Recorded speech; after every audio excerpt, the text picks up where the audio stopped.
War of the Worlds is hailed as possibly the greatest science fiction story ever told. Now film buffs have the chance to see the Hollywood version, London turned into New York, Victorian England into modern-day America. Almost 30 years ago, the book was turned into what some believe is the greatest soundtrack ever made. Composed by Jeff Wayne in the late 70s, it swept the globe, eventually selling 13 million copies. Now a remastered version's back in the UK top 10, competing directly with the Tom Cruise blockbuster. But as Brian Seymour discovered, Jeff Wayne's no fan of the film. Instead, he's working on his own movie.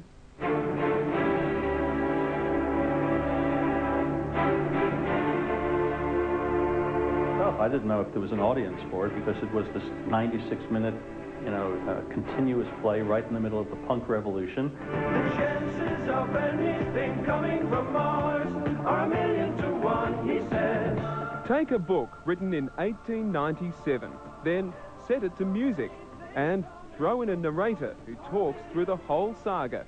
And yet, across the gulf of space, minds immeasurably superior to ours regarded this earth with envious eyes. And slowly and surely, they drew their plans against us. The chances of this album ever topping the charts were 1,000,000 to 1. But still, they come. My wife and I were ready to sell our house if it failed, because most of the money was my own life savings put into it.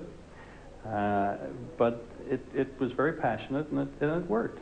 American Jeff Wayne has lived most of his life in England. It was there that he conceived his masterpiece and spent 3 years realising it before launching it in 1978.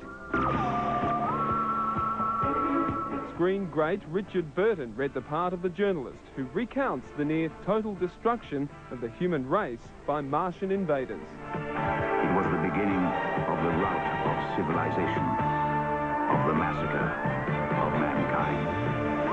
Another screen great, Orson Welles, used the War of the Worlds to pull the greatest hoax of all time. In 1938, he caused mass panic with an American radio play, which convinced people the nation was under attack from murderous Martians. There's a jet of flame springing from the mirror and it leaps right at the advancing men. It strikes them head on.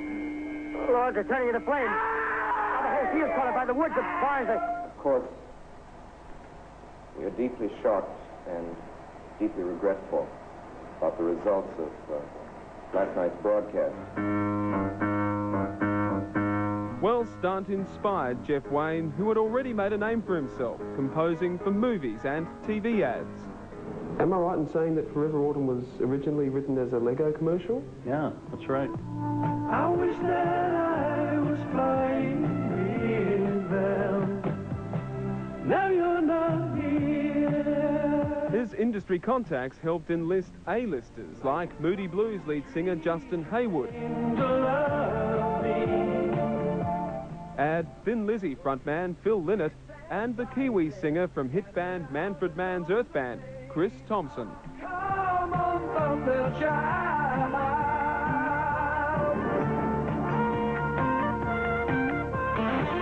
Chris is from Hamilton, I believe, and he was great to work with. I'd known him sometime before the War of the Worlds and carried on working with him on a number of other things after it. But today he lives in California.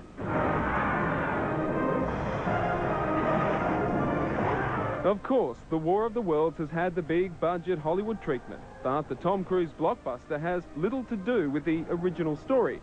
It's set in modern America, and the aliens are not from Mars.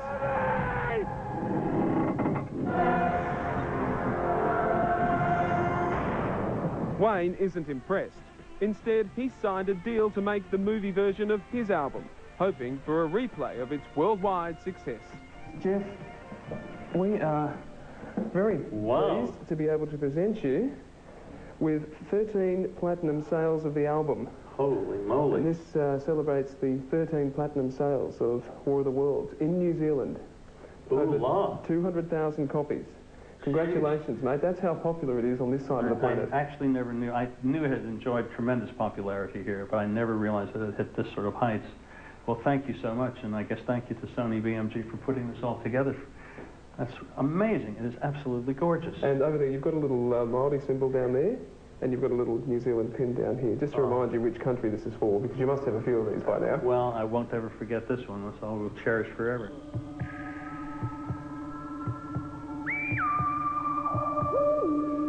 Well, the music goes on. There have been 300 remixes of those songs in Europe's dance club scene. You can bet there are plenty more on the way.